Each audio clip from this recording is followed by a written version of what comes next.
Yeah, it's just talk to me again. How's it going, Bryn? To tell me what you had for lunch. I had 2 ham and cheese sandwiches, which is quite decadent, but also extremely plain.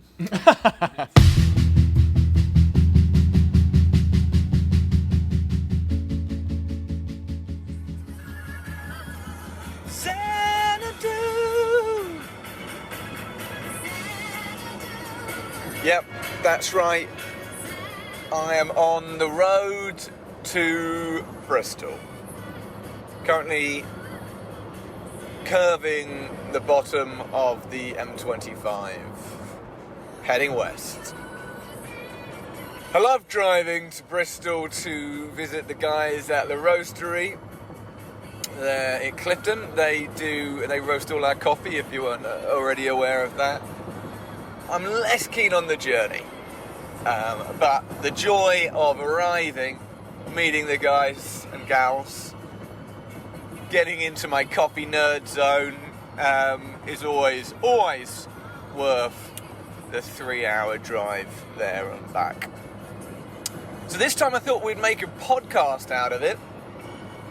Josh Clarke, head of coffee, and Sam Maccuaig, head coffee sourcer at Clifton Coffee, are going to be coming on the show today.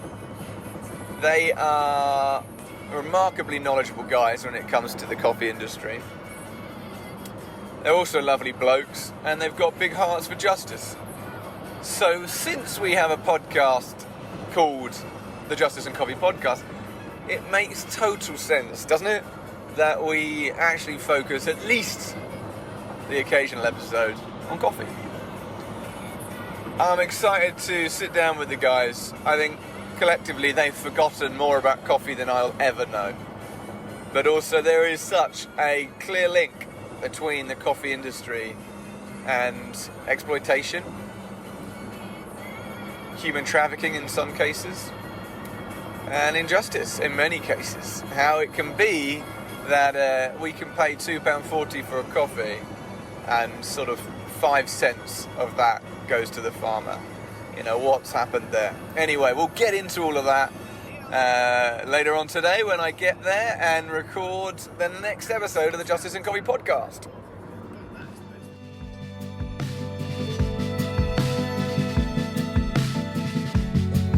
Okay, so welcome to the Justice and Coffee Podcast. Josh Clarke and Sam Maccuaig, welcome. Thank you very much. You got my name right. That's very impressive. Did I pronounce that Yeah, okay? you did very well. That's well, good. we're off to a good start. We've known each other for a while now. I'm confident that I've got the main things. Yeah, I think you've got a few things. You've got it locked down. Yeah. So we'll always start these podcasts the same way, right? Is that we talk a little bit about coffee. I like to know that the person I'm sitting with is a coffee drinker. A lot of the time they're not, apparently, but I'm confident that today that's going to be different. Yeah. Talk to me about what coffee we're drinking, what's sat in front of us at the moment. This is over to you, Sam. Cool. So we are drinking right now Chemex, first of all, which is a type of drip coffee. It's been made with a lovely natural Yemen coffee from a village called Bani Ofair. So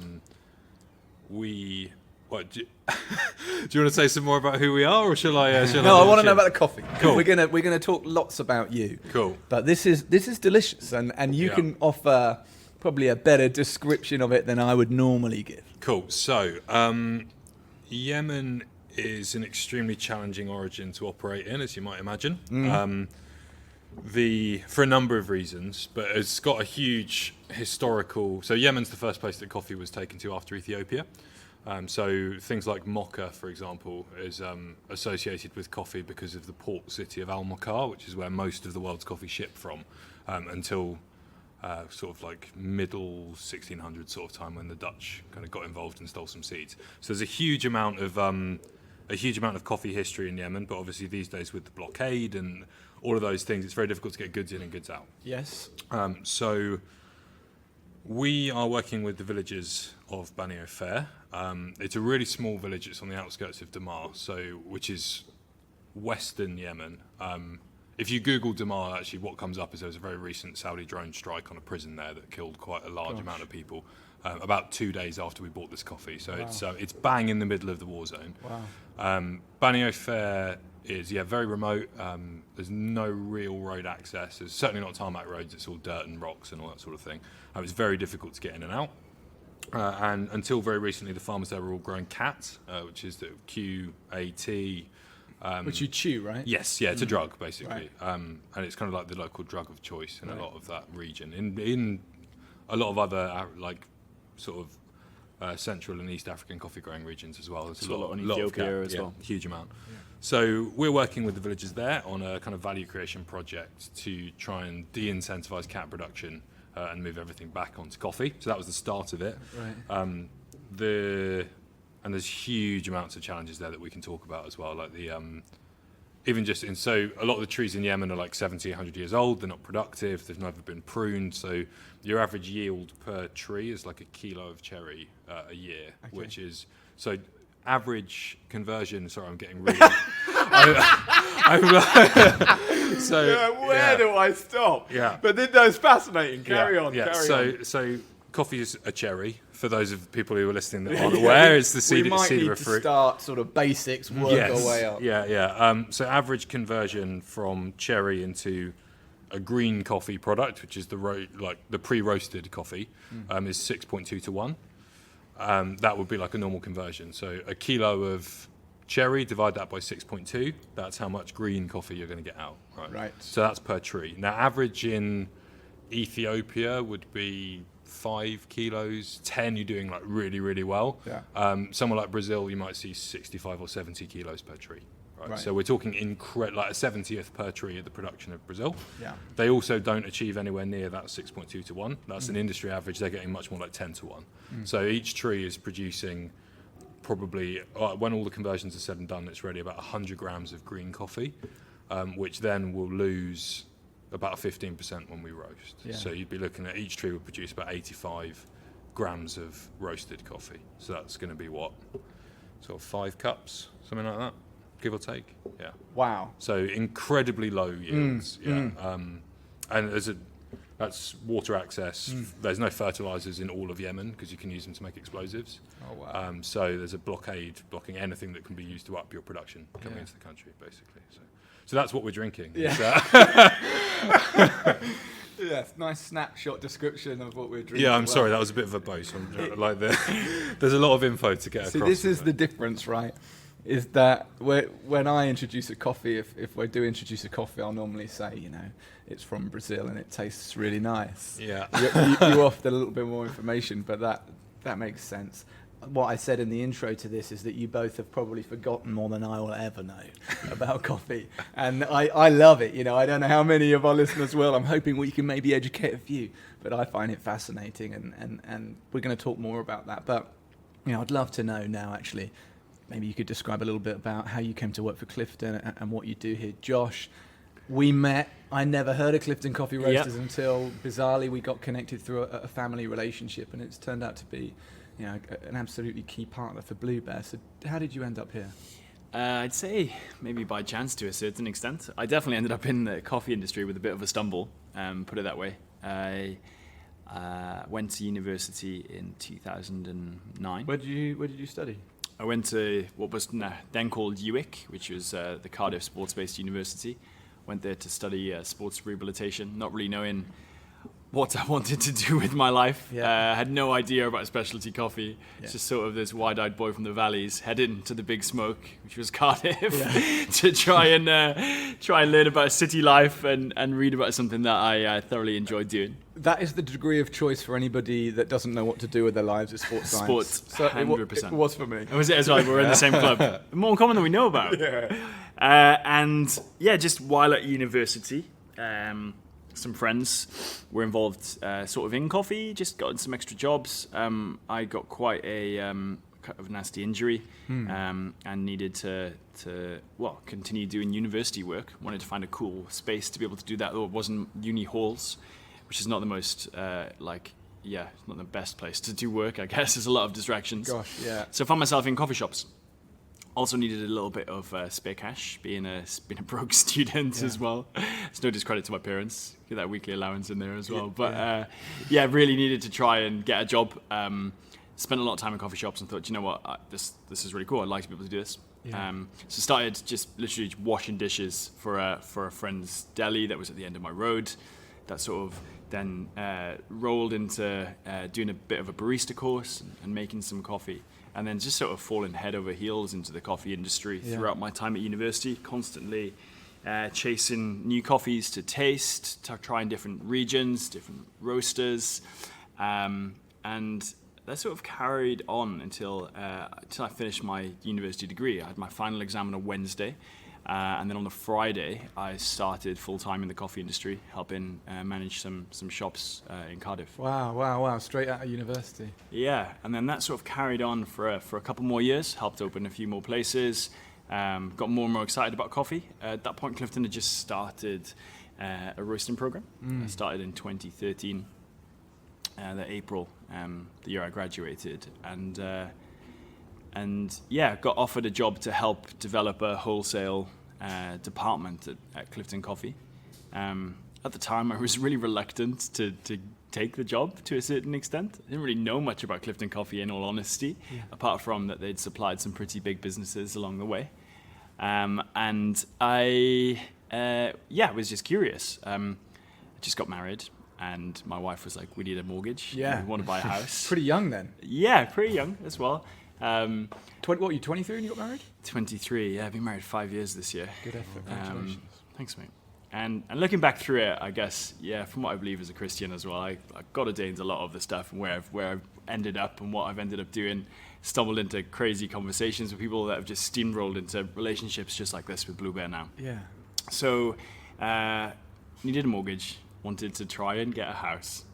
Was never going to do that if I'd set up my own coffee business. I just started doing that in Cardiff. Right. So my wife just sort of pushed me in the right direction and said, maybe you should try this thing out at Clifton Coffee. It could turn into something that you're going to enjoy. It's full-time coffee. It's not other stuff. I was working in a tea house and you might enjoy it. So it started April 2014 with Clifton Coffee. And as we sit down today, you are the head of coffee. Yeah, that's right. Director of coffee. Oh Yeah. my word, they keep giving him new names. He's Gonna run out soon. Upward mobility knows no bounds on this guy. How high can you take it? No, so I now work as the director of coffee at Clifton. It's been great working here the last sort of 4.5 years, been able to really sort of cement the sort of ideas and passions that we want to put through the coffee program and bring in on like-minded people, just like Sam here now, who's just taken on the green coffee program and helped accelerate it faster than I ever could. Yeah. And the same with Paul, our wholesale team, and everybody else that's involved now as well. So being able to create a really great ethos, a good company working environment with like-minded people who just want to take what we do at Clifton Coffee and just specialty coffee further every day. Yeah, and I get that, and that's I consider myself so fortunate to have come across you guys, and if you weren't already aware, Blue Bear, all of our coffee is roasted by Clifton, and it would our business certainly to date wouldn't exist without their support. So we are absolutely reliant upon everything they've been able to produce and do for us is very much out of their generous spirit, and I'm really grateful for it. Sam, was it a similar thing for you? Was it straight out of school, or how did you end up? Yeah, so working on the coffee's coffee? full of accidental careers, I think. Right. So I'm also quite a similar path in terms of barista onwards. So my first job in coffee was at Costa when I was 16. Come on. Yeah, so I was a very typical 16-year-old, maybe a little bit more rambunctious and naughty than many 16-year-olds, and my mum thought I needed a bit of an excuse to get out of the house that wasn't causing trouble. So she was walking by, I'm from kind of Hampshire, border. So she was in the town along, it's called Hazelmere, and she was walking by, there's a Costa there, and they had a little sign in the window saying that they were looking for part-time staff. Yeah. So I did, I got myself a little Saturday job, and then I finished my GCSEs, like pre-GCSEs.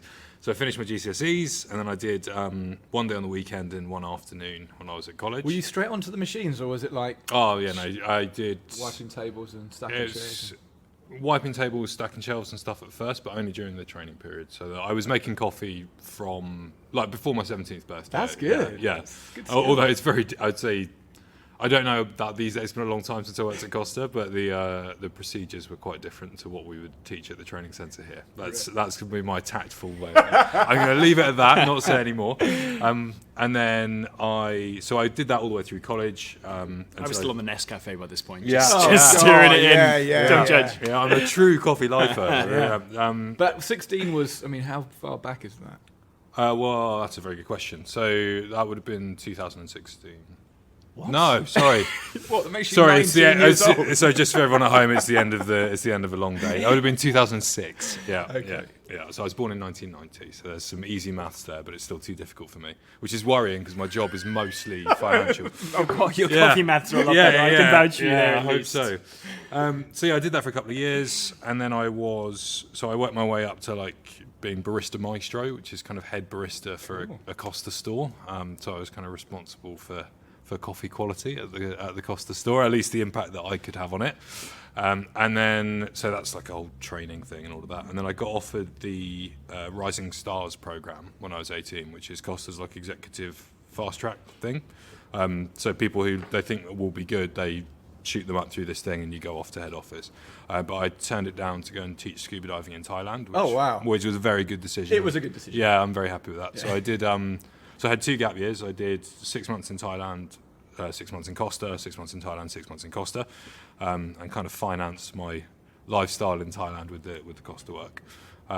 Went off to uni, so I was the last trip I had to Thailand. I was out there, and there's a few things that happened that a friend of mine got quite ill.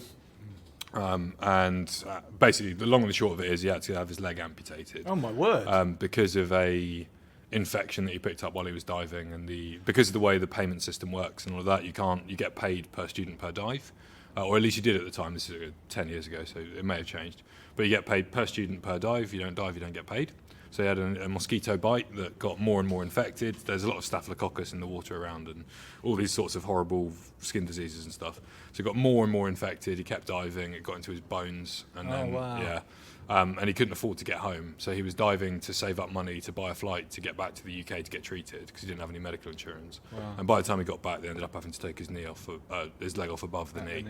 Wow. So I was kind of like, maybe this isn't the best long term. Like right now I'm 18, but when I'm 30, is this going to be where I want to be for the rest of my life? Yeah. And it was the last year that the uni fees were $3,000 before they were going to go up to 9. So I was like, right, now's my time. Yeah. So I applied to uni from Thailand from an internet cafe with like 1 megabyte internet speed or something. Yeah, literally, it's like a half an hour to load the form type thing. Same as the valleys, mate. Yeah, still like that in the and then so I did international relations at uni, which is actually quite relevant now, but I just did it at the time because I thought it would be interesting. Yeah. And I ended up specialising in stuff that isn't that relevant. So I did broad IR, and then I specialised in my 3rd year in more kind of military and nuclear strategy and stuff is what I did my dissertation on. Fascinating. Which is very interesting. Yeah. Met Mrs. at uni. Recently married? Yes, recently married. Congratulations. Yeah, like a month or something, I think. Nice. It feels much longer. Cause First 4 weeks going well? Yeah, well, I spent half it in Uganda. So oh, wow. Yeah, I went to Uganda 4 days after we got married. Which, it wasn't a honeymoon. It wasn't, it wasn't. It was we didn't make you go either. I'm just no, going to put that out there as well. Yeah, it was a work trip. What a She's boss. an infinitely patient woman. So I'm very lucky. Good quality. Yeah, so I met her at uni, and we met in 3rd year. Quite serious, got together in 3rd year. We're quite serious quite soon, and we're from completely different parts of the country. Yeah. So we went to London together because her sister had a spare room in her student flat. And I was like, right, I need a job. I know everything about coffee because I've worked in Costa for a couple of years. So I walked down the street and there was a coffee shop with a sign in the window saying they needed some staff. So I applied in there. They took me on, and it turned out to be, it was 2 businesses. One was like a kind of tea room, cafe, bar, coffee shop, and the other one next to it was an extremely high-end coffee shop, and they were owned by the same company. Where's this? So it's one of the businesses. The high-end shop has closed now because we all left at the same time. But it's round the corner from King's Cross. It's called Drink Shop Do is the cocktail bar / tea room / thing, and next to it was Dash, which was Drink Shop and Dash, and it was a mostly takeaway, extremely high-end specialty coffee shop. Wow, basically made all its money selling coffee to the Guardian offices down the road. Right. So That's just in King's Cross. Yeah. So we'd be super busy for like an hour and a half, and then we'd play with coffee all day. Right. Yeah. So kind of got the bug there, but living in central London on barista wages isn't great. So I was aggressively pursuing careers in any other area of coffee that wasn't making coffee for a living, just purely out of money more than anything. Yeah. Me and the missus moved to Bath because it was, well, we couldn't afford to live in London, so we moved to the second. cheaper in Bath? No, it's not. Yeah, but there's good coffee. Bath and Bristol. It's kind of, if you're not in London, that's an area where you should be, really. Yeah. So I worked my way up, kind of cafes and stuff there, and then I was writing. I was doing. I actually interviewed Josh for a website That's that right, I had yeah, I like forgot about 6 that. years ago or something. Oh, wow. Yeah, so it was shortly after Josh started here. Yeah. I had this website called A Flat White With. Flat White With, I Yeah. remember that. And I kind of go around. A flat and- white with? Yes, so I would go and it's no longer live on the internet. Oh. Unfortunately. Yeah. I didn't want to pay the Squarespace fees anymore, but it's so I would hit up various people in the coffee industry and then go and have a coffee with them. Yeah. And Not just a million miles away from what we're doing. yeah. Although this is old school, so it was written down. I would Pre-podcasts. transcribe. I would record it on my phone and then transcribe the conversation, which was maybe 4 hours of stopping, starting, typing out. Yeah. It wasn't. I didn't think about it very well, but that got me. And I was doing some writing for like Perfectly Daily Grind and Sprudge and some of these like industry news websites and things, and that got me a bit of attention from people who were looking for someone to do a good job. So I got hit up by a company called Union. Union Coffee? Yeah, Union Hand Roasted Coffee. They're probably arguably the biggest, if not one of the biggest players in the UK specialty market. And Pioneers, I think. Yeah, trade yeah. in In the terms of like From green- San Francisco, aren't they? the guys, so they spent some time in San Francisco. Right. Yeah, so Jeremy and Stephen are British guys, but they lived in San Francisco for a while, and they took a lot of inspiration from like Pete's, and they were roasting like a long time ago, like Right. very like 90s, kind of Yeah. very long before the coffee boom. So they scouted me, not them personally, but the company scouted me and approached me for a sales role in the Southwest. Hired me for a field sales role without a driving license, which is a bold move. So the first couple of months I was going around on trains and buses trying to cover go and visit a cafe in a village with no train station. But yeah, it was interesting. Did that for a while, and then actually Josh hit me up and Reached said, out. there's a role at Clifton going, and then Yeah. and the rest is history. So been here best part of 3 years now, which is Yeah. madness, really, when you think It's about gone it. quick, really, Yeah, isn't it? it's flown past. That's Wow. cool. Wow. I mean, some people are going to wonder, what's the connection? And as much as coffee is in the title of the podcast, we run a coffee company. We're producing this podcast as a product. Actually, the line between the issues of human trafficking, exploitation, transparent supply chains overlap hugely with the coffee industry. It's funny, I was doing a bit of research the other day for a talk, and I was looking into the impact of the transatlantic slave trade, and it talked in historical terms about the cotton industry and Yeah. minerals and diamonds and coffee, and how slavery existed in all of these areas. And I'm thinking, well, actually, they exist in exactly the same areas now. So I'd love to be able to, in our podcast today, just sort of tie up those issues to some extent of how we can be involved in the coffee industry, how we can work in some fragile parts of the world, and actually support the communities that grow coffee rather than avoid them. You're both very well primed to discuss that. So I mean, it's a big theme, but I'm aware that one of the things that I'm really impressed with you guys is just the variety of coffee you can offer and the length of time you put into sourcing those arrangements. Like, Josh, could you give us an example? I'm thinking of one of the coffees we've just started to sell in Ethiopia. Yep. About just an example of what we can do with supporting communities that are growing coffee in developing nations. Yeah, so I think one of the things that we really wanted to do when launching our direct trade program, or at least taking it to the next level, we'd sort of been dealing direct with El Salvador as a country when we first started the roastery, and that's sort of been set up. But as the roastery began to grow, I was acutely aware that I wanted to take further control over the supply chains and really invest back into the producers that were growing delicious coffee for us, and just try and broaden that reach. We were using some great importers who were offering us great coffee, and we were sort of getting to a position where we could venture out a bit more and start a really active sourcing program, which is sort of the time when Sam joined us as well. So we sat down one day in this room, actually, in our training room, and we were like, right, cool, where do we want to see our sourcing program in like 2 years' time? Yeah. So we were like, okay, these are the countries that we like coffee from. They sort of fit into the ideology, of what we're trying to achieve at Clifton, the kind of flavor profiles that we want to put out there, the stuff that we know that baristas like as well. and let's build it. So we put a plan in place, sort of month by month, season by season, harvest by harvest, that took us to January 2020. Here we are. And we are almost here with all the coffees that we wanted to contract, pretty much in contract by them. So one of the trips that was most exciting for us, as the dishwasher finishes from the end of a busy training day, one of the things that we were most excited about, well, personally, me, was Ethiopia. Just fascinated by Ethiopia as a coffee-producing country. So I'm new to coffee. I'm sticking with this. We've probably got 20 minutes in. What's the link between coffee and Ethiopia? Give me the story. Okay, so if you read any online article or book as such of where coffee originated from, there are maybe two schools of thought, but if you speak to anybody that has a relation to Africa of any kind, they'll tell you that coffee was founded in Ethiopia, particularly in and around the regions of Kaffa. There's more to discuss about that. Keep it light. A diet version. Yeah, unless you speak to the people of Yemen, they'll be convinced that the coffee came from there. But we think that coffee came from Kaffa, and Which is why it's called coffee. Exactly. Yeah. Oh, okay. Yeah.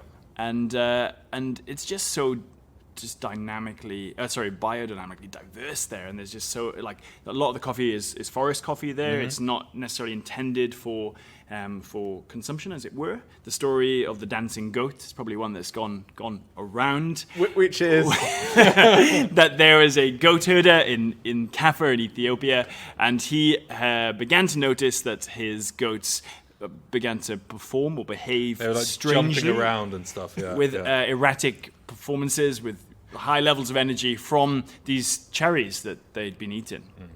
And the story is that the goat herder decided to take some of these cherries and taste them and see what he could do with them, to put them over an open pan and start roasting. I think he's supposed to. It varies very much. This is one of those things. But I think the thing is, he ate the fruit. That's right.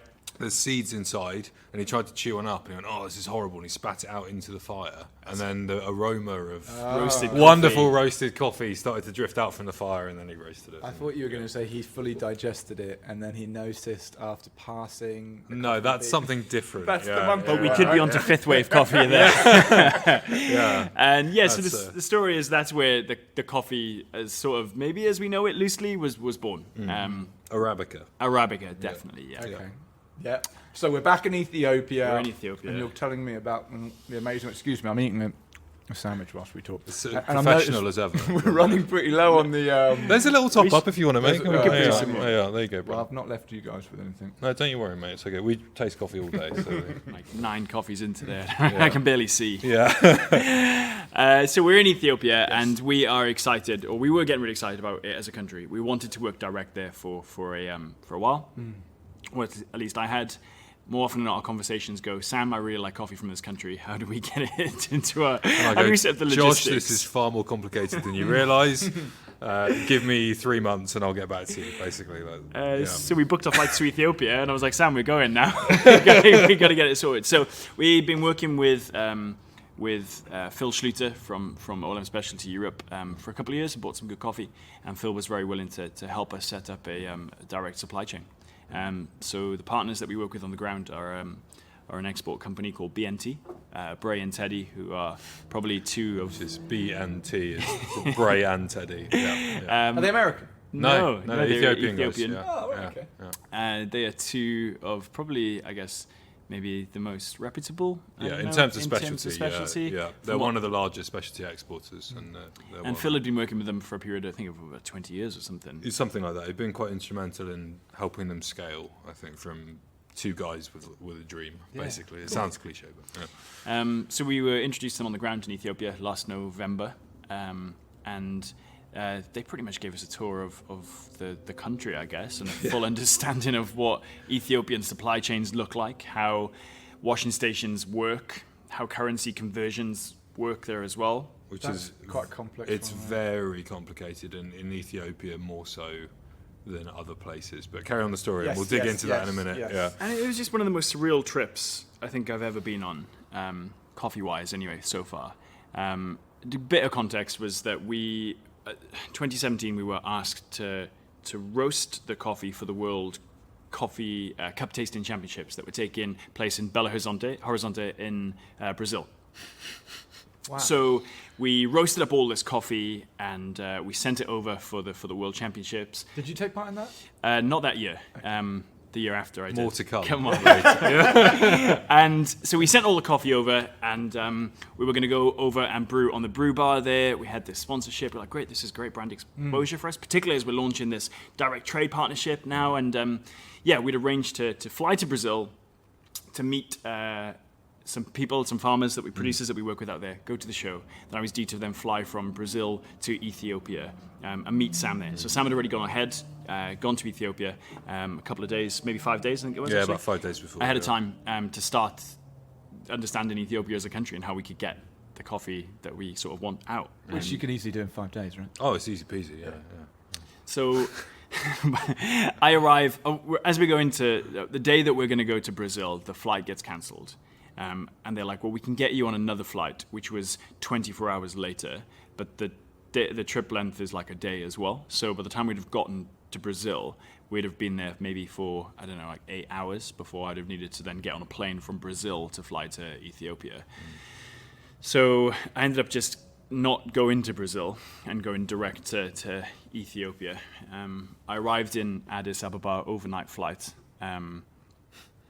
which was, a bit of a surreal experience. Landed at about 6 o'clock in the morning in Ethiopia, and I was told that I was being collected at the airport. So you're on your own? I was on my own at this point. Never been to Africa? No, I've been to North Africa, but not Ethiopia. Yeah.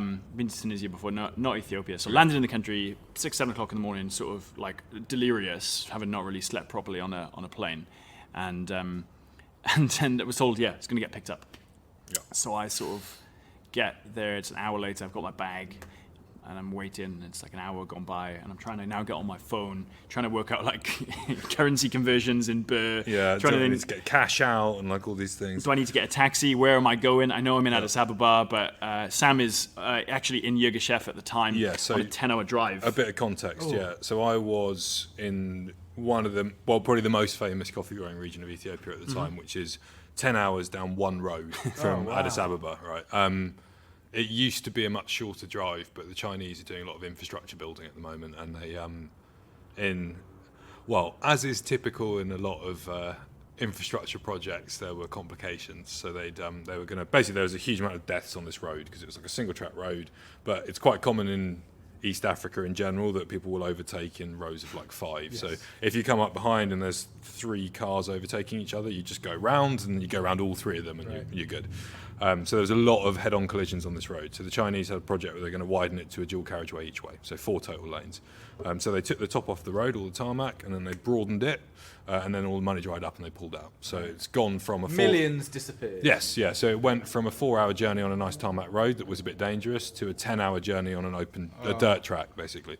But no phone signal, no nothing, and like quite a challenging place to. Well, it's a difficult place to operate. Yeah. But I'm at this point. I mean, Josh has got absolutely no way of getting in contact with me because I'm completely without service, as are the local SIM cards that we've got. So there's no. So I've got the phone, and I get hi, this is Sam from Clifton Coffee. Yeah, I'm like, no, I'm not leaving you a voicemail because I'm not going to get it. Like, who am I getting picked up by? So I get this broken WhatsApp call from, I think it was from Teddy, to say that someone was meant to be there to pick me up at 7 a.m. It's now 9 a.m. So I'm like, well, that's not happened. I know we're on Africa time, but something's going on. Yeah. Anyway, lo and behold, I get picked up, get taken to the hotel. Sort of managed to just like wash my face, brush my teeth, and I had a message to say that I'd be taken to BNT's cupping lab in Addis to just taste what you guys had sort of been down to see in Yirgacheffe before then attending a graduation party and a welcoming party at like 1 o'clock that afternoon. So go to the hotel. They hadn't checked me in a room either, so that was another. Yeah, there was no room there. Anyway, we go, we cup some coffee. It gets me really excited. I was really excited to hear what Sam had to say coming back from Yirgacheffe, and we were meant to then head on to Jimma, which is another region that grows there as well.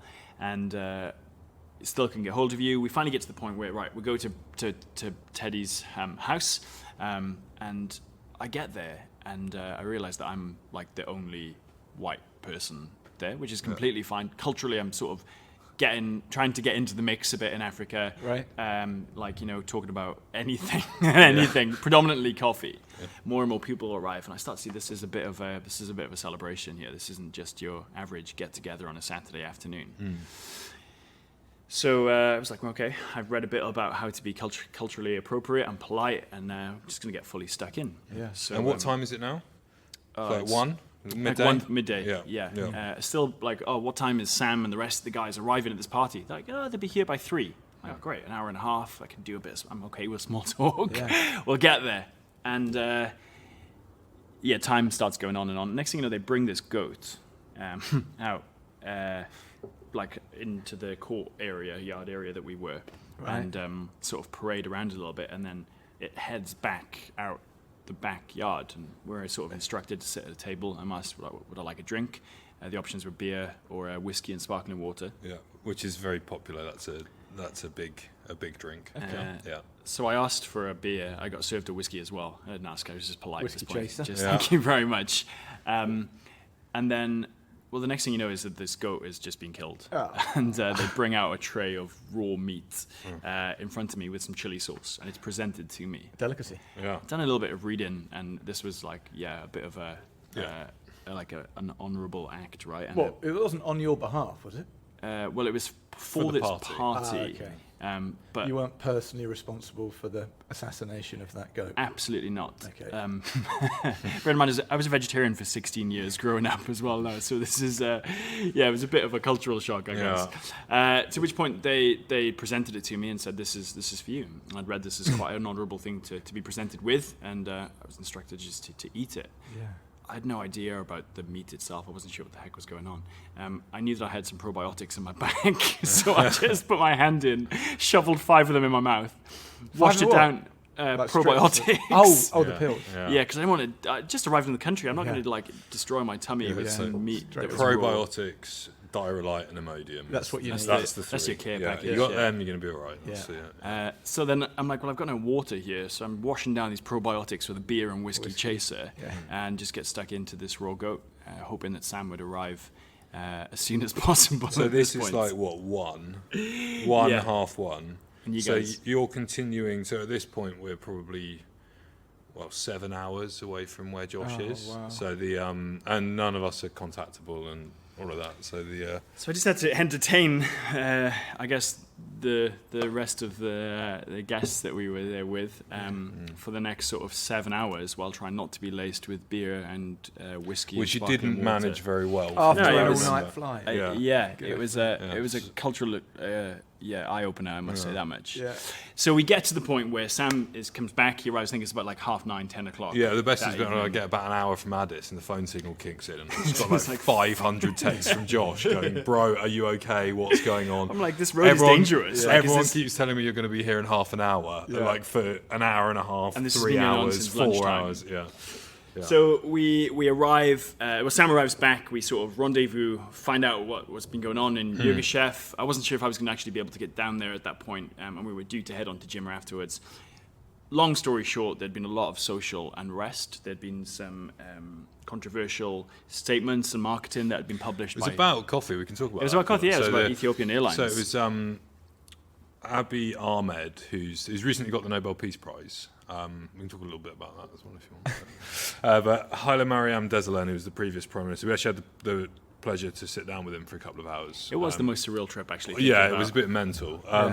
But he'd recently stepped down. I think it was in the spring of last year. Basically, he'd been working for a long time on a peace deal with Eritrea. But Ethiopia, like a lot of East African countries, is broken up by various ethnic groups that are all kind of just lumped together as under one kingdom.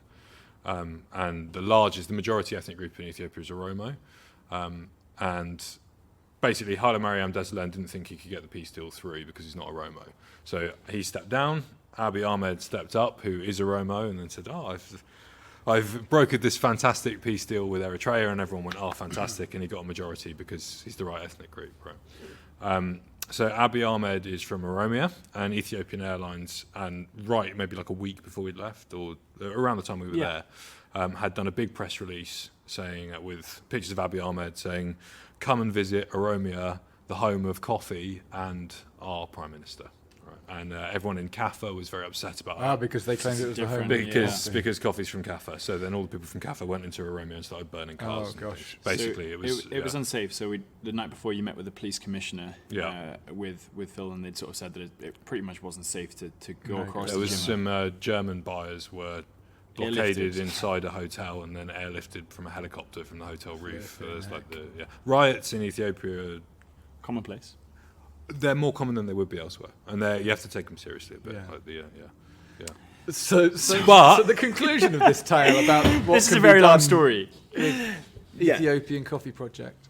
Right, and this is where we've ended up, is that we want, everywhere that we try to buy coffee from, we want to invest back, like I said, into the people that have grown amazing coffee. We travelled down to Yirgacheffe and visited the town of Gedeb, and particularly a washing station that B&T had just invested in, called Worker Worry. While we were there was loads of development work in regards to building raised beds for drying coffee.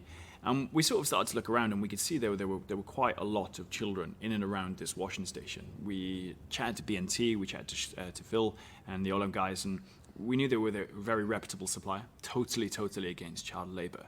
So we sort of began to ask a few more questions. Why this work in the middle of the week? Why are these children here? And the fundamental answer was that there just wasn't anything for them. There wasn't a school. Gedeb doesn't have running water. It doesn't have a hardwired electric supply. The whole town's on generators, and there's no school for the children. So coffee is really the only means by which they could get some sort of education or provide any value and income for their family. And it's often not like so a bit of like a bit of background. The primary school education in Ethiopia is like sub 50% completion rate. So let alone secondary or anything further than that. So and it's all about access. Like and there's a load of reasons for that. Some of them are cultural, some of them are economic, and there's a lot of pieces to the puzzle. But often it's not formal child labour as such. It's just that like the kids have nowhere to go. So what can we do to provide? I showed you some pictures earlier, Bryn. I think of the kids at the washing stations collecting coffee from underneath the beds. And it's kind of like, look, you've got an 11-year-old. They're not in education. They come with their dad to the washing station. He's working like washing coffee or working the pulpers, and they're like wandering around picking up coffee that's fallen through the slats in the drying tables. And then at the end of the day, he sells it back to the washing station and he makes a few bar. And it's probably far more benign, to be honest, than a lot of the kind of child labour that you might have come across in other areas that you've worked in. But it's out. We would prefer the kids to be elsewhere. Yes, education is the priority. And this for us became quite obvious, evident, really, I guess, and obvious that these children want education. They're craving knowledge. Everywhere we're asked to, could we get a pen or something to write with for these children? It was interesting. So we spoke to B&T, and we were like, well, could we raise some sort of premium fund that could go or contribute towards the development of Gedeb as the town, and also particularly for the farmers at the washing station. There's over probably 750 local smallholders providing coffee to this washing station, and over probably 1,000 children in the area. Upwards of 1,000 kids. So they seemed really excited about that. They'd done some similar work with actually a Starbucks Premium Reserve program in the past, we've been able to source a delicious coffee from this washing station at Worker, and through it put a premium fund on the coffee, which is at the moment creating a fund so that we can help build 10 classrooms in the region, in the town, for the children to be able to get education. Worker Sakaro Capelle, which is like it's the cluster of dwellings that are in the same region as the washing station. So there's a lot of stuff in that area, but that's the particular region. But maybe we could talk a bit about the Clifton Premium and give a bit of background. Well, it's the natural, I guess, now, isn't it? Well, actually, I do want to hear about that. Go on. But I'm still trying to hear this through the ears of a novice. Take me in the simplest steps possible. An idiot's guide to some extent. The coffee process. So you mentioned drying beds. You mentioned washing station. Some of these things are going to be a new, sort of new terminology for those that are unaware of how this crop goes from on a tree to a cup. Should I jump in on this? Yeah, jump in. So the first thing to understand is that every country is different. Within countries, there's a million different structures. A big part of the reason why I have a job is because the path from plant to your cup is extremely complicated and very varied, right? So my job is to derive value and give value back, like kind of connect up those ends of the chain and make it something that we can work with in a way that actually is logical and makes sense. Yes. Right? So that's my first caveat. There's two main, so coffee's a fruit. Inside the fruit is two seeds, right? That's the green coffee product, is those seeds, and then how you get everything else off has, number one, a huge impact on the flavour, but also it varies from supply chain to supply chain. But there's probably like three basic kind of catch-alls that we could talk about. So you got the farmer, large farmer. Pedro's in Brazil. He's got 900 hectares. It's mechanised. He has a very high level of development. He's farming cherries. He's picking them mechanically. And he's either drying the cherry and then putting that through a dry huller that takes everything off in one big husk, right? That's called natural coffee. Or he's producing what's called a pulp natural, so he's just pulping the fruit. You imagine like two discs that kind of come close together. You put the fruit through and it squeezes it, and if they're ripe, the seeds pop out, right? That discharges all the seeds. He dries those, and then he dry hulls those, right? So Pedro's very successful. He has dry hullers and probably, he has a wet huller, drying tables or patios, or mechanical dryers, a dry huller, and he's probably bagging the coffee and exporting it himself as well, or through a union because he's a big, successful farmer. Is that the doTERRA? So that would be a similar, doTERRA's a bit different because it's a very quality-focused Brazilian farm, so they have an incredibly intense, they basically sort their cherry, they pick mechanically, with mechanical pickers that they built themselves that are much more sensitive. It's patented, they sell them to other people. They're much more sensitive and much more selective than traditional mechanical picking, so the quality's higher. And then they use like a system of pressure channels to sort into 7 different qualities, and then they reblend back into different.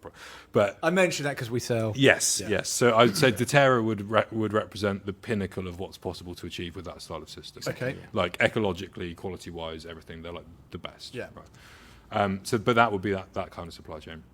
Then you have someone in Colombia, Juan Carlos. He's got 4 hectares instead of 900 or 1,000, and that's quite a big farm in Colombia. It's 4 hectares. Yeah. So he's picking cherry, he's hand picking everything, and then he's pulping it on maybe like a little hand pulper and drying the parchment. Right. So parchment is like the step in between cherry and green coffee. Okay. And the pulper would be just splitting the beans out from just the cherry. just pulping the fruit and Yeah. getting the seeds out. Right. Yeah. He's drying that, and he's selling parchment. Right, which is that intermediary thing. So he's going to bag all that up.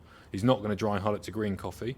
He's just got fruit to parchment, which is the next step, and he's selling that to a co-op or to a dry mill or whatever, and then they're The next stage exporting. is for them Exactly. to then remove the So, parchment. so that's going through like a central processing unit, a CPU, that's aggregating all of these small farmers, processing that down, and then exporting green coffee. Right. So that's like the next step in terms of complexity. Yeah. You've got one guy doing it all himself. You've got someone who's growing the cherry and then pulping it and then selling the parchment to someone who's then processing that and exporting. Right? And when you use the term green coffee, Pre-roasted coffee, raw coffee. which it normally has a colour, sort of a greener colour. Yeah, fresh green coffee has a greenish or greenish blue kind of colour.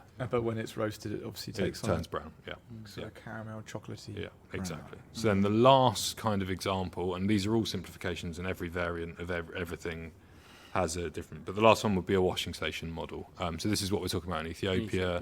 It's typical for East Africa, but you do see it in other places as well, where basically farmers are selling fresh red cherry to a central processing unit. Yeah. So rather than buying parchment or pulping at the farms or anything like that, the farmers all live generally in an area around a central processing unit, and they're rocking up on that day with maybe like 400 grams of fresh coffee, fresh cherry. This is what I was talking about with Yemen earlier as well. Yeah. They're rocking up with like 400 grams that they picked that morning, and they're selling it in cash. And then the guy who owns the washing station is pulping the coffee, is fermenting it, is drying it, anything else that needs to be done in the quality step. So then normally what would happen is someone's buying coffee, they'll buy cherry, they'll pay premiums according to the quality, basically how red the cherry is that's been bought, and a percentage of overripes and underripes, because you want ripe fruit for good quality coffee. Yeah. Those farmers are getting paid in cash that day. They may, if they're good, like BNT, they'll get like Worker Worry, they pay quite a heavy second harvest premium, like post-harvest premium, basically returning some of the profits they've got from quality back. Yeah. But then that coffee is then processed normally down to parchment, which again is that intermediary step that Juan Carlos was doing on his own. Celestial, the owner of the washing station, is doing that, and then he's drying it out, and then he's going to sell that on to an exporter or send it up the chain to a dry mill, who they're then going to dry mill that and then market it and sell it. So this is what I mean. Simple. Yeah, easy. So, but with BNT in Ethiopia, for example, which is our partner on the Worker Worry, it is really straightforward because they own the washing stations and they own the dry mill and they're the exporter. Okay. So they have kind of quite an integrated supply chain. Very nice linear model. Exactly, yeah, which makes it very easy to be transparent. It makes it very easy for us to understand what the farmer's getting paid. It makes it very, like, you can go in, I can ask them what was the Burr cherry price, like the daily cherry price, for the days when these lots were selected. They have it all recorded and tells what everyone got paid, and then premium work becomes much easier because you know where all the money's going. So I want to bounce straight from that onto another subject, being, we talked about Ethiopia in some detail, but some of the other coffees we've supplied via you guys and your network across the world have come from other, even more, I use the term fragile states, such as Democratic Republic of Congo or Burundi. There is a movement that you check your label when you buy a piece of clothing or your product, and if it says it comes from a country, I don't know, so like Pakistan or China or Taiwan, actually, I'm not confident that the conditions in which this product was made is completely free of exploitation or slavery or some sort of labour abuse. So I'll just buy products that are made in Australia or in the UK or in Spain with the expectation that by not buying from there, I'm not... The other view is, no, we need to trade with these countries. We just need to make sure that we're doing due diligence. We're bringing up that standard, and I'm imagining you guys are of the second. Very much so. Yeah, very much so. I guess like the old school second wave trend, however you want to describe it within coffee, would have all been about certs. So, do you have fair trade coffee? Right. Do you have Rainforest Alliance coffee? Right. Do you have triple cert coffee? And trying to have these generic certifications, which historically, were premiums that were doing better than the commodity price of coffee was doing. Yeah. Still are. I mean. Yeah, they're not true. Yeah. Still some frightening facts about how much coffee certified as fair trade is sold as fair trade, but that's for another day. But I think what is exciting. What did you just say? So only what Josh is referencing there is that coffee is, of all the coffee that's certified as fair trade, only 30% of it is successfully sold as fair trade. So 70% of the coffee for which producer groups or co-ops have paid the premiums to become certified is not sold as certified. It's sold as conventional coffee because there's no market for it. Cocoa is a much better performer, my understanding, because there's not that many certified co-ops in cocoa, so the demand is more equal. Cotton is really bad, as is tea. Yeah. Whereas then the difference for us was then with direct trade, and this is arguably a new buzzword in coffee. We're trying to we are trying to educate our customers through that, and maybe this will help with the podcast as well. Is that we work on a direct trade basis. That doesn't always mean that you're paying more, but we are working on a specialty market. But I can safely say that last year, on average, we paid 156% above fair trade price for the coffee. 156% above the fair trade the fair trade minimum. So explain to me, because I think this is really key, and I try and educate people even with my very average knowledge about it. Fair trade, like we've discussed, is a certification, right? It's a premium, and the principle, and please do jump in and interrupt me if you disagree, is great. In that we recognise that any other commodity, be it gold or be it oil, there's a market for it. The coffee is traded in exactly the same way, and that there's volatility in that market, so the price goes up and down. And the fair trade, what came back in the 80s, as a means of saying, well, actually, we need to put a bottom line, and that's fair trade minimum, right? We're going to pay, what is it, $1.20 something? $1.40. $1.40. $1.40 plus a 20-cent premium. Plus the premium, and it will never go below that if it's fair trade. The downside, and this is where I want your input, but which is a great model. One of the downsides, at least, is it costs that farm or the farmer or that person to have that certification. There's a cost involved. They have to contribute. The co-ops, because it needs to be audited. They need to come and they need to see that the standards. It's not just the price of the coffee. It's obviously certain conditions, way the staff are paid, etc. So to invite that costs money, and sometimes the cost of being a certified fair trade coffee exporter or seller outweighs the increased cost that they'll get for their product in the first place. Am I right? Yeah, to a certain extent. I think that you'd also see I think if there's a few criticisms we can make of fair trade that are fair, I would say that the first one would be market value. So obviously what we were talking about before with the percentages of coffee that are leveraged as fair trade. Often, so fair trade works with cooperatives, right? So you can't really, as a single farmer, you can't go and get certified as fair trade. It's at the co-op level. And that has a whole other set of problems associated with it, because in most coffee producing countries, co-ops are for-profit businesses, which a lot of people don't realise. So it's only, to my knowledge, it's mostly just Brazil where they're legislated as non-profit entities. Most places, a co-op is a business, right? And they're making money for the co-op, which has directors. It's not like a non-profit entity. Right. Yeah. But the other, and then often what you'll see is that they'll only manage to sell, as I said, a certain amount of their coffee as fair trade. So maybe the prices that they pay to their farmer members will be averaged out. So although you've sold some coffee at significantly higher prices, actually what everyone else gets is maybe like 1 cent extra a pound, Right. because it's averaged over the whole contribution of the co-op. That's the way a lot of people run it. There's a whole other load of issues. I mean, one of the ones that is quite key in my mind and ties back to your original question is a lot of the partners that we've been working with in DRC, for example, or certainly Yemen, can't get certified as fair trade because fair trade won't send auditors. Right, because it's too dangerous. It's too dangerous, Yeah. yeah. So what you have is something that's designed to help people who are most exposed, and the people who are most exposed aren't able to be helped by it. Yeah. And then you have the question, if only a certain percentage. I mean, I don't want to be too critical of fair trade. No. Yeah, I've seen a huge amount of positive impact, Yes. right? Like firsthand. But Yes. I would say if only 30% of the certified coffee is sold as certified, the people who are able to leverage it well are normally very organised operations who would be doing well regardless. Yeah. And they've seen it as a commercial opportunity and they're leveraging that value into the market. Yeah. The people who aren't are the people who are less organised, who maybe aren't in a position to like hire international marketing managers and like find trade partners for their coffee that effectively. And they're the people who the certification is supposed to be helping the most. Yeah.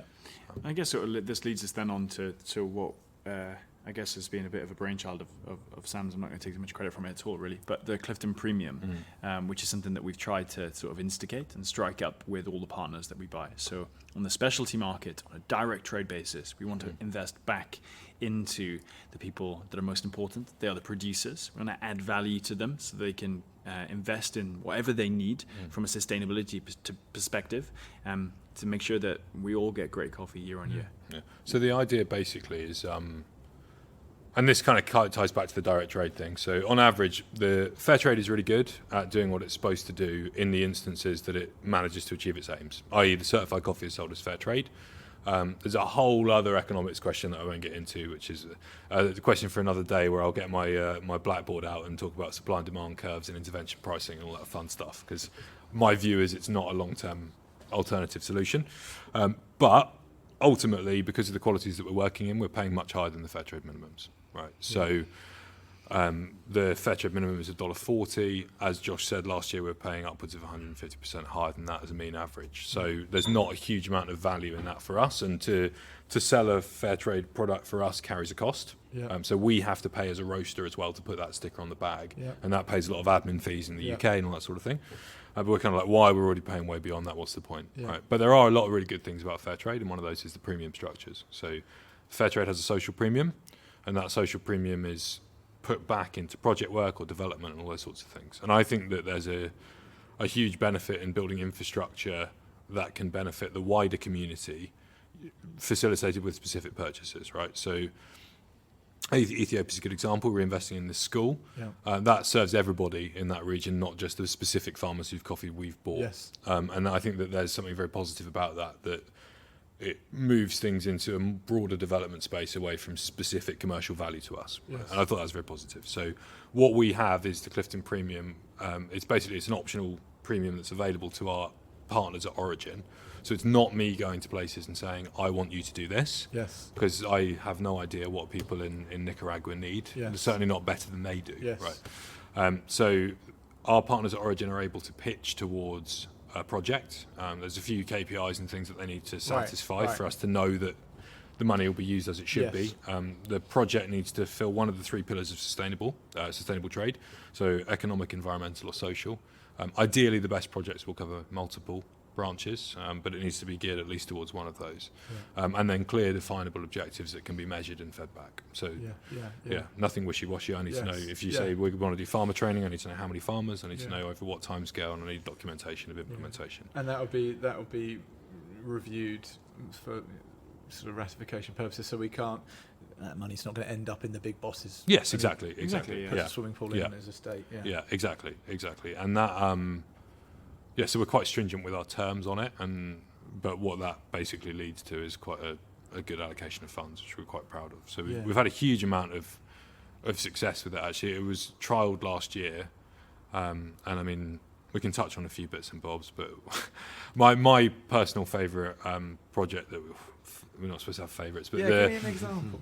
So we work with. I'm actually going on Wednesday next week, so it's a good time. But we work with an indigenous community in Colombia for most of our. Is this the Yerwa? Yes, yeah. Amazing. So the Yerwa are So you guys have had this coffee, right? So the Yerwa are a subset of the Arhuaco community, which is they're one of the original peoples that were in Colombia before the Spanish came and settled, right? So they're indigenous communities. Yes.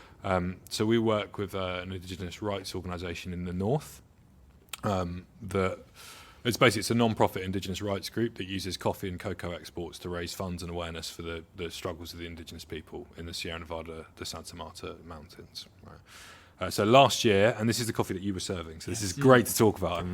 Super hyped. We actually just took it offline today. Oh well, there we go. Well, but next season, right? Yeah. Well, I'm out there on Wednesday to go. When is the next season for that? Well, the coffee. So this year we're buying 5 containers, which is quite a considerable amount of coffee. Yeah. I mean, it's about, for ease of use, it's about 20 tons per container. So you're talking best part of 100 tons. I say we involving Clifton. Would that be the biggest customer for that coffee? No. So they have. So as a group, the exporter does about 70 containers a year, but the vast majority of that goes to the States and to Australia, and most of it to large commercial trade houses who will then, so they might buy 20 boxes of generic Sierra Nevada organics at market rate, with no long-term investment. They're just buying it because they need organic coffee from Colombia, and then they'll flip it on to roasters all over the place. But we are a very significant direct partner of theirs, and certainly the largest in Europe. Great. Project. Yeah. So Where are we? Yes. So last year we worked on a development project with the Yerwa. Basically, it was this premium structure that we've been talking about, the Clifton Premium. So we work with the FNC, which is the National Coffee Federation in Colombia. It's a branch of the Colombian government that oversees all things coffee market. Related. So all things sustainability, all things economic. They set all the internal prices. They do all the field trials for new varieties. Everything. It's the government body for coffee. So we work with the FNC and with Cafe Ane, which is this indigenous rights group that we work with, on a development program for the Yerwa women. Yeah. So there's a subset of the community. I think it's 91 off the top of my head. Yeah. So I don't have my notes with me, so please forgive me if I've got that off by 1 or 2. We'll forgive you. So to my knowledge, off the top of my head, 91 indigenous ladies of the Yerwa community. They each got 2 hectares of coffee planted, which is significant. I mean, that's average farm size in Ethiopia is about 0.5 to 0.7 of a hectare. So in Colombia, 2 hectares is a good size. Yeah. So 2 hectares of coffee planted each, plus 150 plantain shade trees each, and then which obviously is a food source as well. And then native bean vegetation for nitrogen fixing in the soil and all these sorts of things, which again is another food source. So that project, which is now reaching its end. But obviously you plant the coffee, but then you have a 5-year cycle before it's fully fruiting.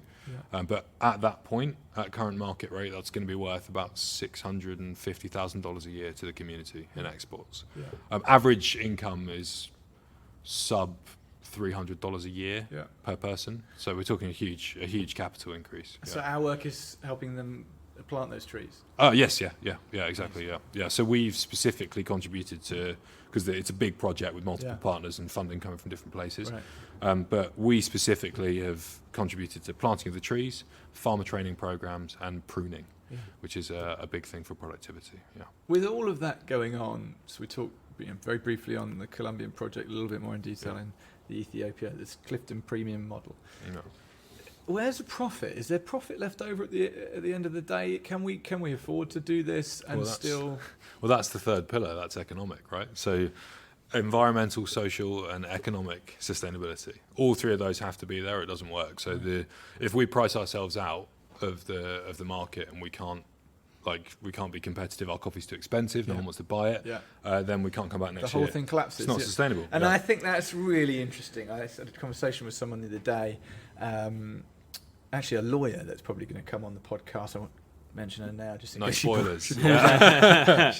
But she said, actually, I'm not, I get a salary from this, but that salary enables me to represent people pro bono. And the non-profit model is difficult. So we, at Bluebird, we're not, forgive me if it gives the impression we're a non-profit.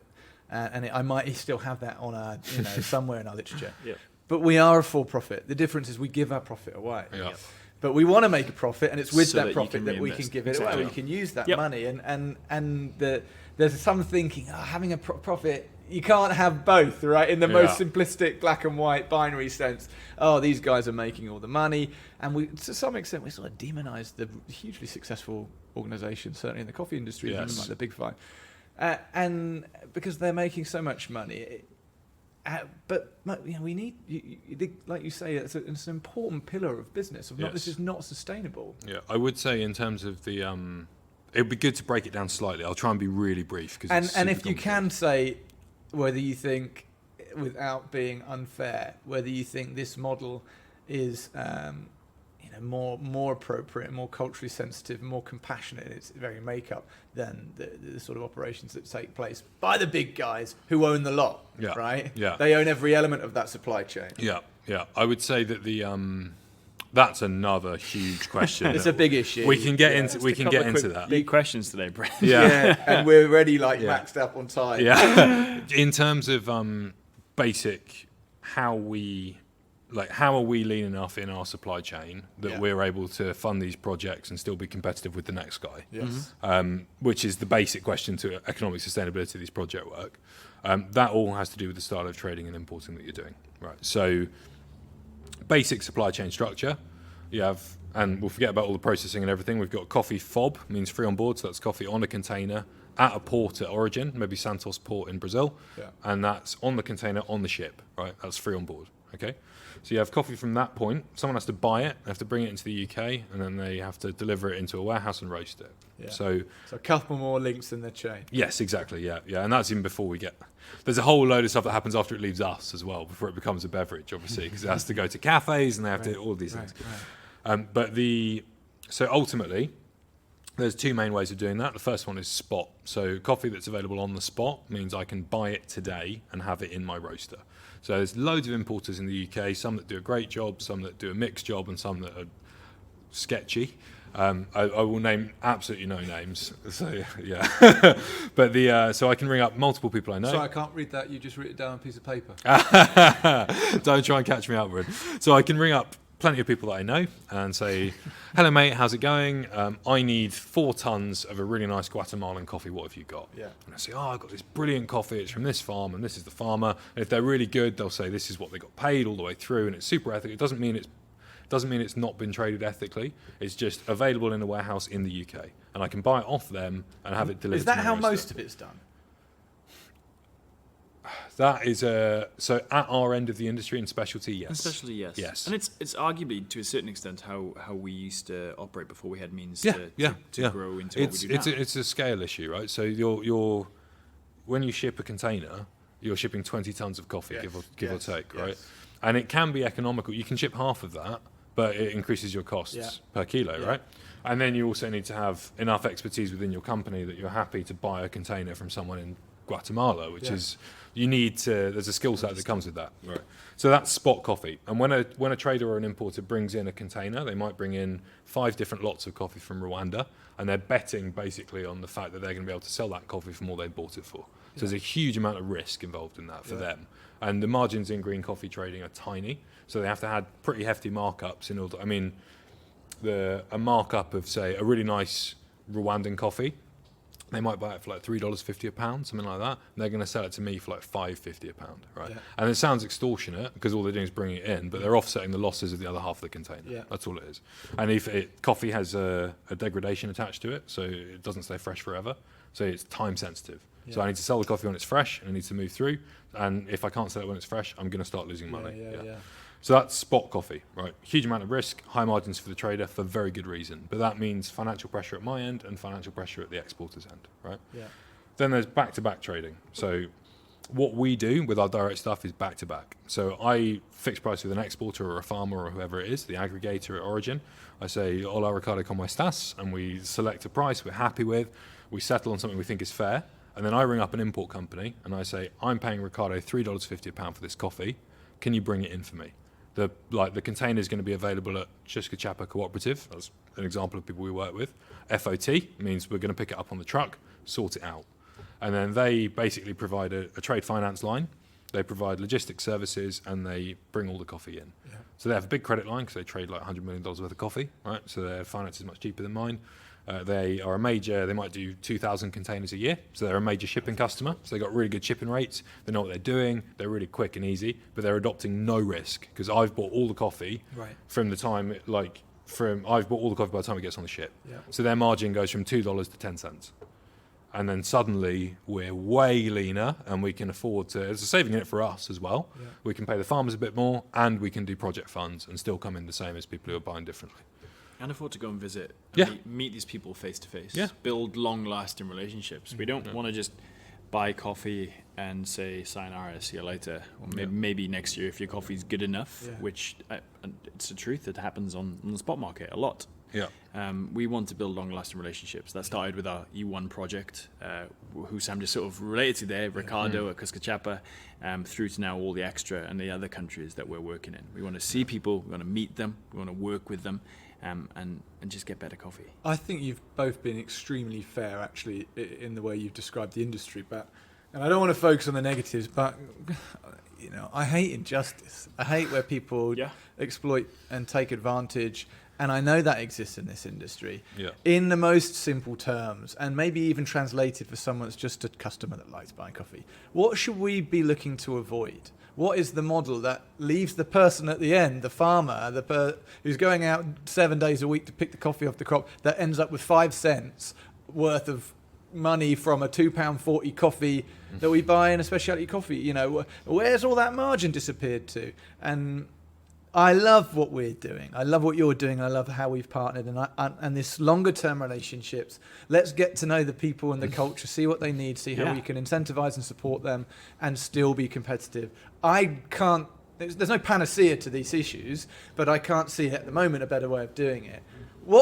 Before we end on a positive, what's the worst way of this being done? What's where it's like, actually that's the most distasteful way of getting this product into the country? We're not going to talk about cafe practices, are we?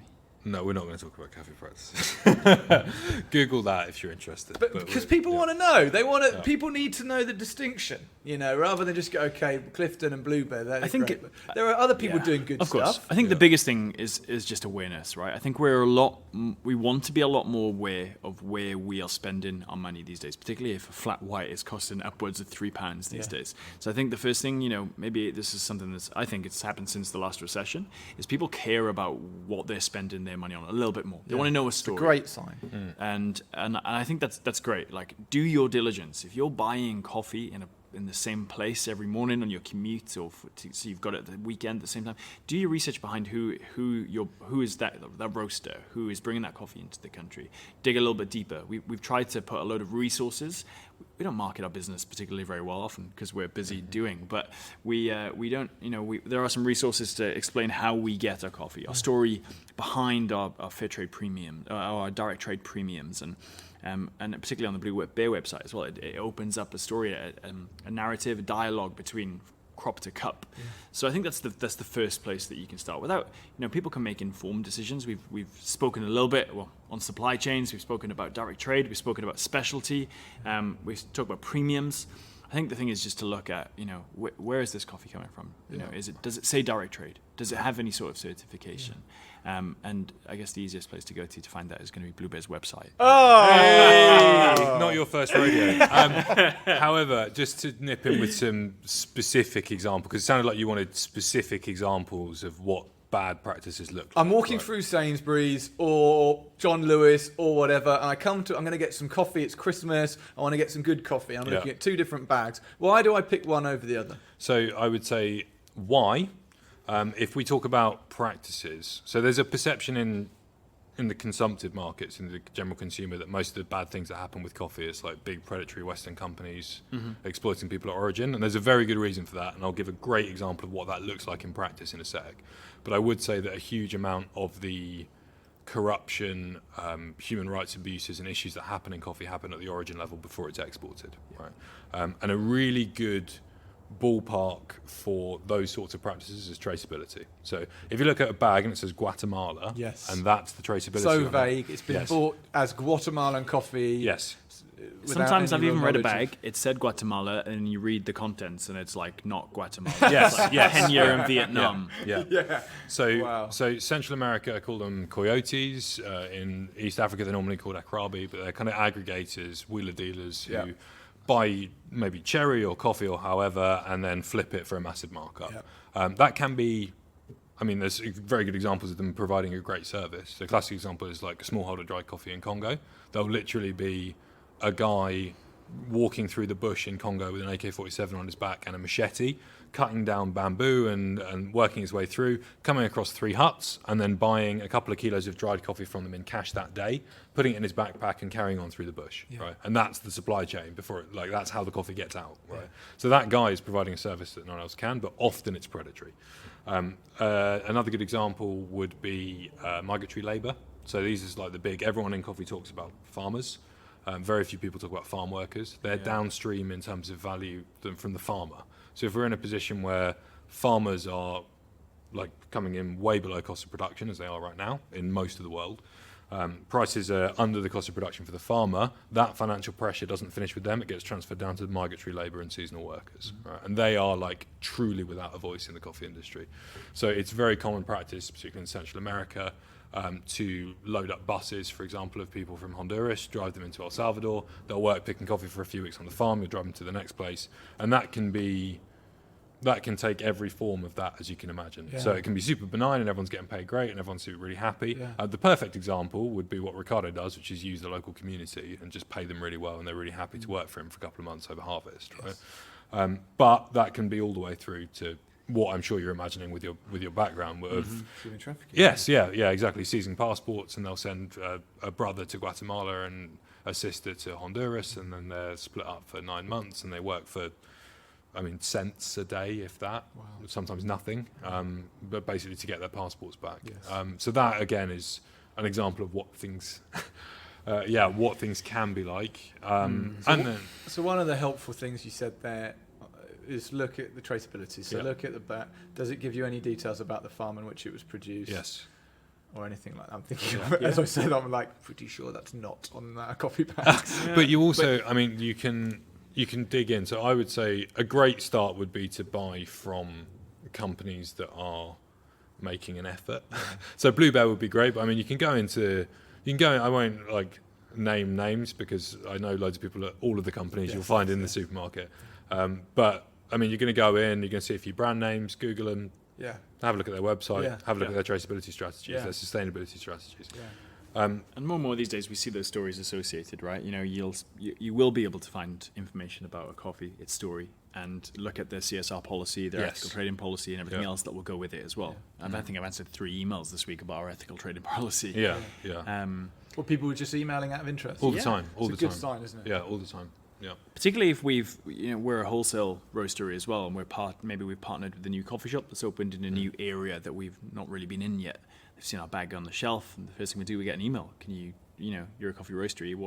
Are you fair trade? Is usually the first question. Yeah. But 3 times this week I've had can you send me your ethical trading policy? Yeah. Give me some information about your coffee. Why is it different? Yeah. Yeah. And sometimes I get, there's been a few times, obviously because I travel a lot with the job, so I was in Uganda 2 weeks ago. I'm going to Colombia next week. I'm going to Panama in January. I'm going to El Salvador in February and Honduras in March. So I get around a lot. Your wife knows that before you put on the podcast. She does know that, yes. Yeah. We also have a young son, so it is challenging, but it kind of comes with the territory. Sounds pretty awesome as well. It's hugely romantic. There's the reality is not always that. Course. I mean, they're kind of sitting in a hospital, sweating bullets, waiting on your malaria test results and all this sort of thing. There's a downside. Yes, there's downsides, yeah, and like the kind of drive for 6 hours in the Ugandan mountains, and then the guy that you were supposed to meet doesn't turn up, and sleeping on the floor of airports and all this. So there's like It's not all glamour. yeah, and it balances the very mundane day-to-day of coffee buying, which is basically a big spreadsheet and Forex risk management and all these sorts of things, right?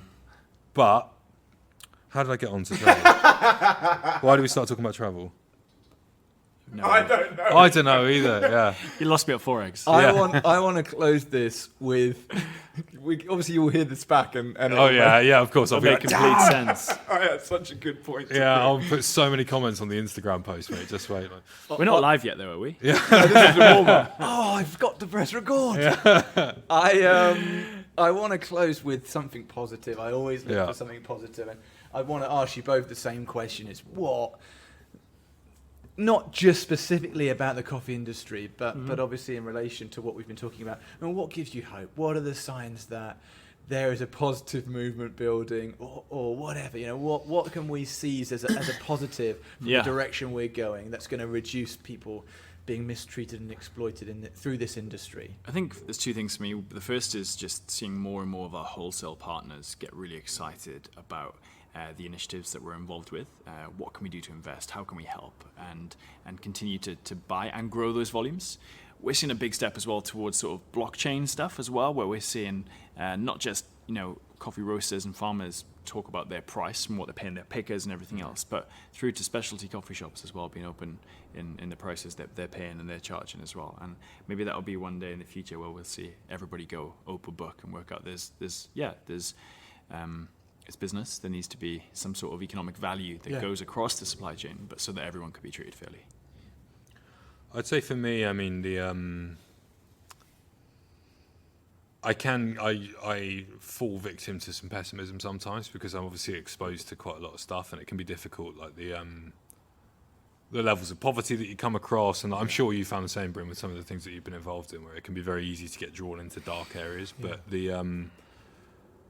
there's so much. So all over the world, you have quiet little groups of amazing people working to make things better. And I think it's true in every industry, every sector, like absolutely everywhere. And it doesn't get any headlines because it's not exciting or dramatic and all of that. But I know we've spoken before about a group that I'd like to draw a bit of attention to as we close. So there's a co-op on Idri Island, which is an island on Lake Kivu, which is the lake in between Rwanda and DRC.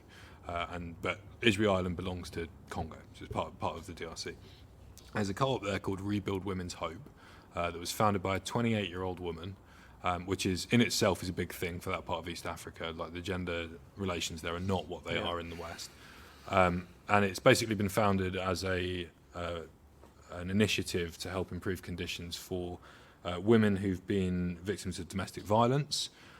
Women who are widowed from the war, from the 16 armies that are still active in DRC, in that part of DRC, which is phenomenal, and victims of weaponized mass rape, which is about as sorry, because I'm bringing it back to negative things again before the end, but it's about as extreme circumstances as you can get.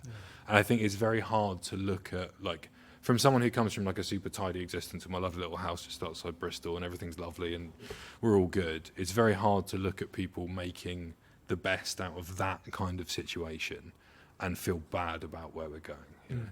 You can put people in anything, any situation, and some people will try and make the best of it. And I think all we just need is to help support those people, and we'll be fine. So. I couldn't sum it up better than that. I'm not going to add anything to that. So, guys, thanks so much for taking the time to sit down with me, talk coffee, and a lot of people are going to enjoy that. Some people might not, but I think we needed to touch on it, and I think we probably left a load of subjects that we can actually come back to sort of later on. 100%, yeah. Re-explore. So thanks for coming on. My pleasure. Thanks, Great. Cheers. Thanks, Bryn. So how was that for you? I thought about editing it down to, I don't know, something closer to an hour, but then I thought, well, if you're willing to listen to three guys talking about coffee for an hour, you're probably willing to listen to three guys talking about coffee for an hour and 20-something minutes. Isn't it great to hear about the way we can support coffee growing communities across the developing world through these premium-based programs, and all the great things that can be done when we pay people fairly for their crops and labour? It really makes a difference if you buy ethically sourced coffee at a fair price. We, of course, are one option at Blue Bear Coffee Company, Clifton are another, and there are many more great coffee companies out there. We need to move away from buying cheap, untraceable coffee that was produced via the exploitation of others.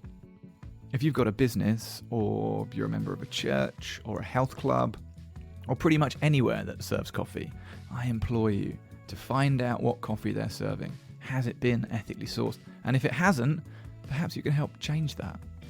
Thank you to Josh and Sam for coming on the podcast. I feel very lucky to have their expertise feeding into what we're doing at Blue Bear. And certainly, without Josh's support, Blue Bear would not be where it is today. Chloe and Robin, thank you for donating to our podcast Kickstarter campaign. We couldn't do these without you. You can find out more about Clifton Coffee at their website, cliftoncoffee.co.uk. And find out more about us at bluebearcoffee.com. Thanks for listening along. Until next time, peace.